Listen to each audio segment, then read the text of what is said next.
Mimi ningetaka kuambia Governor Ray, wewe hutoshi kuwa governor. Omba kazi kwa KWS, ukae na ndovu na nyani huko, kwa sababu hutaki kuongea na watu, hutaki kuongea na watu wa matatu, hutaki kuongea na watoto wako hawa unaita chokora, hutaki kuongea na watu wa biashara, hutaki kuongea na wale watu wengine wote. Wewe ni governor. Mimi ningeomba watu wa Nakuru wachague ya governor ya Lake Nakuru National Park, awe anaongea na wanyama huko, kwa sababu kama wewe ni governor huwezi kuongea na watu, basi nakuwa ni mambo mbaya.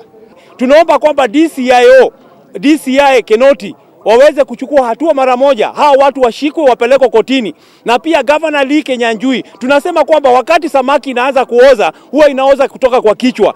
Kichwa cha kaunti ya Nakuru ni Governor Lee Kinyanjui. Pia Governor Lee Kinyanjui ajue kwamba tunafurahia ya kwamba yeye alikuwa anafuatilia kwamba Nakuru iweze kupatiwa city ili aweze kuhangaisha wachuuzi, aweze kuhangaisha watoto wa mtaani, ameweza kuhangaisha hata matatu, na tunafurahia Senate wamesema kwamba hakutakuwa na city hadi siku ile ambapo haki itapatikana kwa sababu ya watoto. Sisi kitu ambayo tunataka kusema ni kwamba wewe governor, sikia malilio ya watu wa Nakuru. Watu wa Nakuru wamekuwa na kilio kingi. Hatujawahi, out of the 47 counties, watu wote wanaishi kwa amani. Governor anaongea na watu wao, kila mtu anaongea na watu wao, lakini wewe umekaa kidete, uongei, umeweka masikio kwa pamba, umeweka mdomo yako sellotape, hautaki kuongea. Lakini tukuambie hivi, sisi tunashukuru Senate na kutoka tangia sasa, hata hiyo mambo ulikuwa unasema unataka kutengeneza sasa city, tunakuambia hakuna city ambao utatengeneza mpaka uweze kutoa msamaha. Utoe msamaha kwa watu ambao umefanyia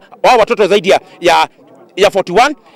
Wewe unajua unapokea mshahara kila siku, kwa hivyo wewe hauna haja na sisi. Tunakuambia hii ripoti vile imefanyika, tunajua hata sisi kama watu wa matatu wana biashara huku Nakuru itakuwa hivyo na tutapata justice. Na tuseme hivi, city ajue city si city bila pesa. City lazima iwe na pesa. City lazima iwe na watu.